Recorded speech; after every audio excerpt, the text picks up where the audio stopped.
আজ রবিবার, সাপ্তাহিক ক্লান্তির আরোগ্যের একটি বিশেষ দিন।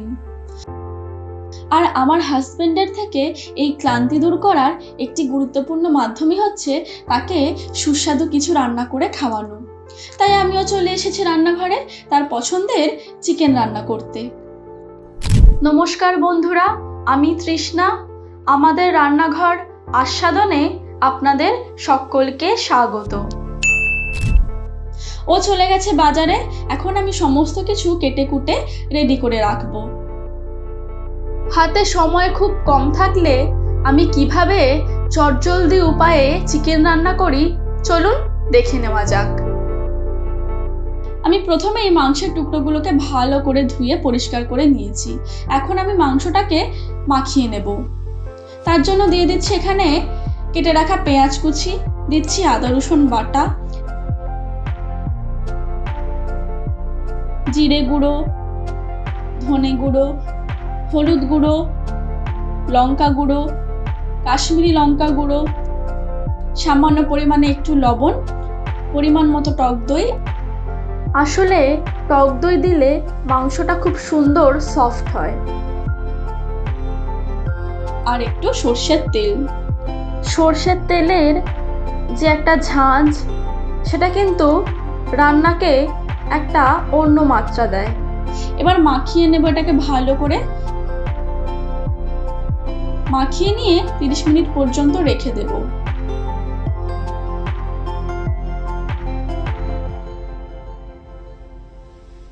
তিরিশ মিনিট হয়ে গেছে, এখন আমি গ্যাসটাকে জ্বালিয়ে নেব।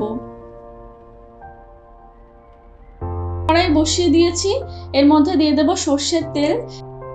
তেল ভালো মতো গরম হয়ে এলে আমি এর মধ্যে দিয়ে দেব গোটা জিরে, দেব তেজপাতা আর কিছু গোটা গরম মশলা।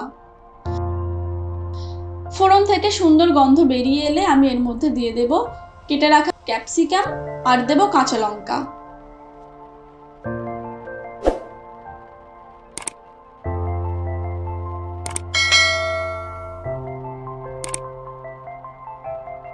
এগুলোকে ভালো করে একটু নেড়ে নিয়ে এর মধ্যে দিয়ে দেব টমেটো কুচি, দেব একটু সামান্য পরিমাণের লবণ আর একটু চিনি।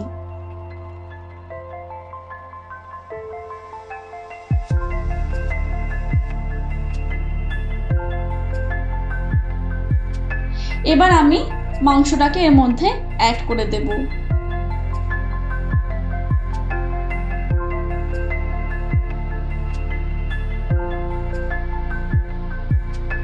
মাংসটাকে ভালো করে কষাতে হবে।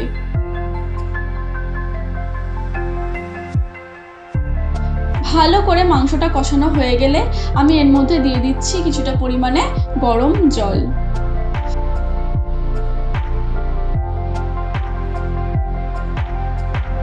এবার কিছুক্ষণ ফুটিয়ে নিয়ে এর মধ্যে ওপর থেকে ধনেপাতা কুচি ছড়িয়ে নিলেই রেডি হয়ে যাবে আজকের চিকেন।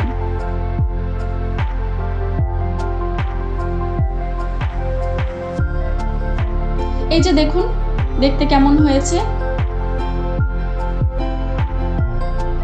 গরম ভাতই হোক বা রুটি বা পরোটা, সমস্ত কিছুর সঙ্গেই এই রেসিপিটি খেতে কিন্তু দুর্দান্ত লাগে।